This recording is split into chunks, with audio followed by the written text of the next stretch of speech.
है वो है आर्टिफिशियल ग्रेविटी। आर्टिफिशियल से मुराद मसनूई, ग्रेविटी से मुराद जमीन के कशिश की ताकत या जमीन का खींचना। देखिए बेटा, अगर बात कर ली जाए, हमारे पास जो अर्थ है वो तो हमें अपनी कुव्वत से या ताकत से खींच रही है, लेकिन हमारे पास वो प्लेनेट जिनको हमने स्पेस में भेजा है कम्युनिकेशन के लिए,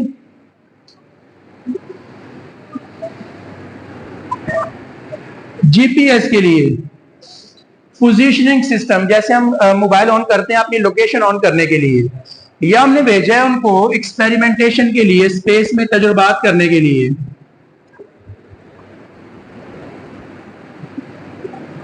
and last one whether update के लिए। अब उन प्लेनेट में कैसे ग्रेविटी क्रिएट की जा सकती है? देखें बेटा, अगर स्पेस में प्लेनेट की बात की जाए तो वो फ्रीली मूव करेगा, आजादाना हरकत करेगा। अगर वो फ्रीली आजादाना हरकत कर रहा है, अगर उसके अंदर कोई भी शख्स है या कोई आदमी है या कोई भी जो एक्सपेरिमेंट करने के लिए गया है, कम्युनिकेशन वगैरह के लिए गया हुआ है, तो वो कैसे उसको कंट्रोल करेगा? अब उस प्लेनेट के अंदर एक आर्टिफिशियल ग्रेविटी क्रिएट की जाती है। अब वो क्रिएट कैसे की जाती है? देखें बेटा, अगर मैं सपोज करता हूं, मिसाल दे रहा हूं आपको, हमारे पास एक गोल सा एक नट है, जैसे हमारे पास, मैं एग्जांपल देता हूं, ये गोल शेप है किसी भी ऑब्जेक्ट की, जैसे एक पाइप नुमा आप लगा लें। हम क्या करें, उस पाइप को दरमियान से बांध दें, एक मुकम्मल एक रॉड लगा दें यहाँ पे, और उसको एक मोटर से अटैच कर दें। अगर ये घूमेगा गोल पाइप हमारे पास, तो देखिएगा अगर यहाँ पे हम छोटे छोटे कोई पार्टिकल रखते हैं, जब ये तेजी से घूमेगा तो ये पार्टिकल क्या करेंगे, इसकी दीवार के साथ चिपक जाएंगे, बिल्कुल इसकी दीवार के साथ अटैच हो जाएंगे।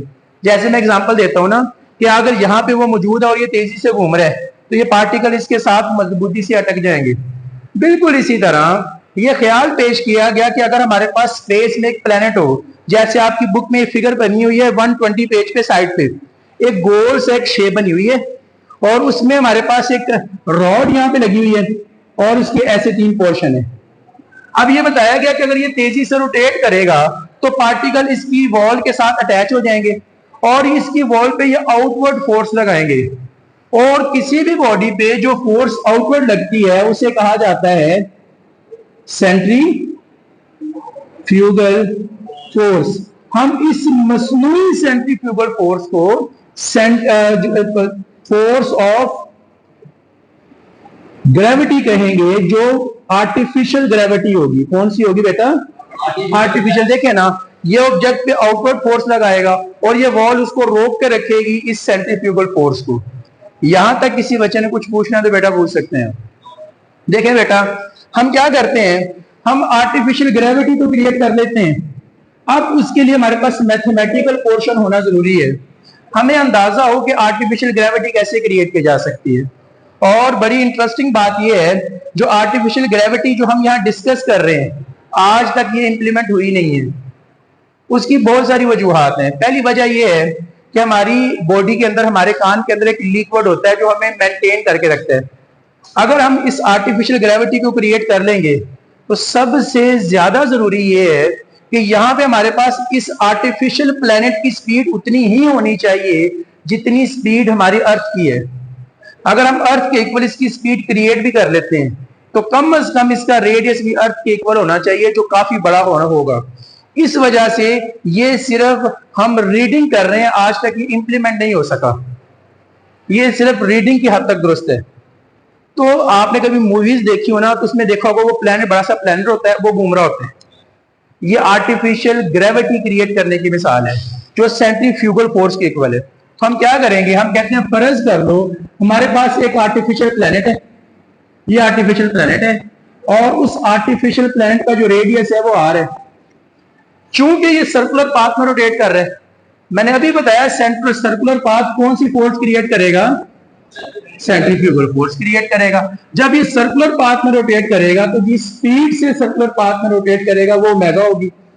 तो हम कह सकते हैं बेटा, हमारे पास नॉर्मल तौर पर एक्सेलरेशन जो है वो उसका फॉर्मूला होता है change in velocity per unit time. याद है आपको बेटा? अगर सर्कुलर पाथ की बात की जाएगी तो हमारे पास किसकी इक्वल होगी बेटा, आर ओमेगा ओवर टी। याद आया आपको बेटा? यहां तक क्लियर है ना सबको?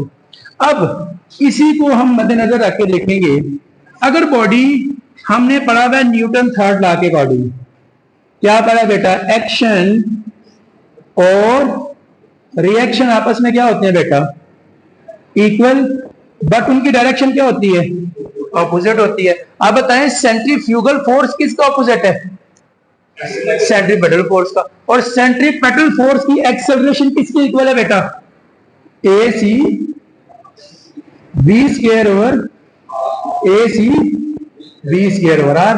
अब v की वैल्यू क्या है, मैंने अभी आपको बेटा को बताई है, v की वैल्यू क्या है हमारे पास, आर ओमेगा स्क्वायर, यहां तक sorry R square, A C as it is, R का square omega square over R, R से बेटा कैंसिल, आर ओमेगा स्क्वायर। अगर हमारे पास कोई भी बॉडी सर्कुलर पाथ में रोटेट करती है तो उसकी एक्सेलरेशन क्या होगी, आर ओमेगा स्क्वायर। अगेन मैं रिकॉल कर रहा हूं बेटा, एक्सेलरेशन का फॉर्मूला होता है change in velocity per unit time. अगर सेम यहां पे हम देखते हैं, हमारे पास एक्सेलरेशन, इसको सर्कुलर पाथ में कर दें, आर ओमेगा ओवर टी, हमारे पास क्योंकि ये एक सेंट्रीफ्यूगल फोर्स क्रिएट कर रहा था, आर्टिफिशियल ग्रेविटी सेंट्रीफ्यूगल फोर्स के इक्वल है, तो हमारे पास एक्सेलरेशन का फॉर्मूला होगा v स्क्वायर ओवर आर। हमने वैल्यू पुट की और हमारे पास फाइनल रिजल्ट ये निकला कि हमारे पास एंगुलर वेलोसिटी, एंगुलर वेलोसिटी की डेफिनेशन होती है change in angular displacement per unit time, या पहले कर चुके हैं बेटा। अब मुझे एक बात बताएं, एक बॉडी का एंगुलर डिस्प्लेसमेंट चेंज हो रहा है, बॉडी यहां से चली थी, ये मिड पाथ है इसका, बॉडी यहां से चली और मुकम्मल रोटेट करके यहां पे आ गई। अब बताएं ये मुकम्मल एंगल कितने का एंगल क्रिएट हुआ बेटा, 360 का। तो हम कह सकते हैं omega is equal to 360 equal होता है 2 पाई के। आप जानते हैं 180 किसके इक्वल होगा, पाई। तो हमारे पास, और अगर एक बॉडी मुकम्मल सर्कल कंप्लीट कर रही है तो वो एक टाइम पीरियड होगा, time required to complete its one vibration, तो हम कह सकते हैं ये टाइम पीरियड होगा यहाँ पे।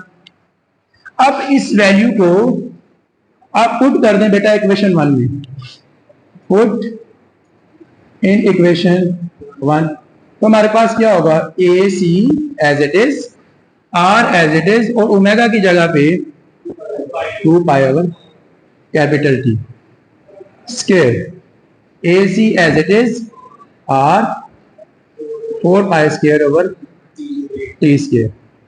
इसको मल्टीप्लाई कर दें, जैसे आप लिखना चाह रहे हैं बेटा लिख सकते हैं। नेक्स्ट वन देखिए बेटा, हमने टाइम पीरियड जो है वो यहां फाइंड करना था।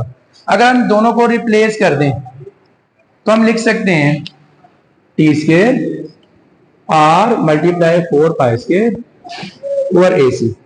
बेटा जिस वैल्यू के डिनोमिनेटर में कुछ ना हो 1 होता है, तो ये अपर से मल्टीप्लाई होगा 4 pi square multiply R as it is. हमारे पास इन दोनों को हमने रिप्लेस कर दिया, टी स्क्वायर यहां पे आ गया और ए स्क्वायर ए सेंट्रीपेटल नीचे रिप्लेस कर दिया। देखिए हम जानते हैं बेटा जो टाइम पीरियड है वो रेसिप्रोकल होता है किसके बेटा, फ्रीक्वेंसी के। अगर हमने इसकी फ्रीक्वेंसी फाइंड करनी है तो टी को रिप्लेस कर देंगे 1 ओवर एफ के साथ, वो हमारे पास होगा 4 pi square R over A सी। यहां तक बेटा आगे आप देखिए, हमारे पास अगर स्क्वायर को सबसे मल्टीप्लाई करेंगे तो 1 over F square 4 pi square R over A C. हमने अगर f की वैल्यू निकालनी है तो हम इनका क्या लेंगे बेटा, रेसिप्रोकल। रेसिप्रोकल से अकॉर्डिंग ये है कि f ऊपर और 1 नीचे।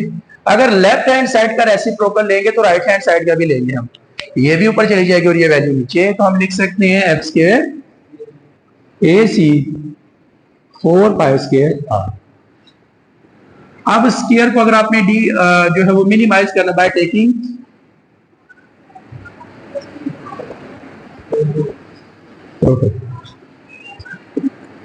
Taking square root on both sides, तो ये हमारे पास स्क्वायर रूट ऐसे आ जाएगा और यहाँ पे ए सी 4 पाई स्क्वायर आर। अब देखिए ये तो मिनिमाइज हो गया, हम एफ एज इट इज लिखेंगे, A C as it is 4 2 का स्क्वायर होता है बेटा, और ये pi square R root square. Frequency A C as it is, और ये कट जाएगा तो हमारे पास आ जाएगा 2 पाई अंडर रूट हाफ। ये फाइनल इक्वेशन है कि अगर हमारे पास कोई भी ऑब्जेक्ट एक किसी भी आर्टिफिशियल ग्रेविटी क्रिएट कर रहा है तो वो अर्थ के अकॉर्डिंग ये इक्वल होना चाहिए। अब आगे देखें बेटा, कोई भी एक्सेलरेशन हो, अगर कोई बॉडी जमीन पे रोल कर रहा है तो वो एक्सेलरेशन है। अगर body due to gravity downward move कर रहा है, ये अर्थ सरफेस है, तो हम कहेंगे ग्रेविटेशन एक्सेलरेशन है। दोबारा देखें, अगर कोई जमीन पे रोल कर रहा है तो वो एक्सेलरेशन है, लेकिन वो जमीन की अट्रैक्शन की वजह से नीचे आ रहा है तो वो ग्रेविटेशन एक्सेलरेशन है। अगर ऑब्जेक्ट मसनूई ग्रेविटी क्रिएट कर रही है तो हम ए सी को रिप्लेस करेंगे जी के साथ, तो हम लिख सकते हैं F G 2 pi over R. ये हमारे पास इक्वेशन होगी कि अगर हम टेम्परेरी ग्रेविटी क्रिएट करते हैं, अगर हम यहां पे वैल्यू पुट करते हैं, ये हमारे पास कितनी है 9.8, और आर की वैल्यू आप पुट करेंगे तो एटलीस्ट हमें क्लियर हो जाएगा कि अगर हम आर्टिफिशियल ग्रेविटी क्रिएट कर रहे हैं किसी भी प्लेनेट के अंदर तो उसकी फ्रीक्वेंसी भी इतनी होनी चाहिए। लेकिन मैं अगेन रिकॉल कर दूं, ये इम्पॉसिबल है हमारे लिए क्रिएट करना। उसकी वजह यह है कि हमारी कान का लिक्विड और हमारी बॉडी खुद को बैलेंस नहीं रख पाएगी अकॉर्डिंग टू द अर्थ। उसका रेडियस भी उतना होना चाहिए जितना अर्थ का है, जैसे मैं पहले आपको बता चुका हूं।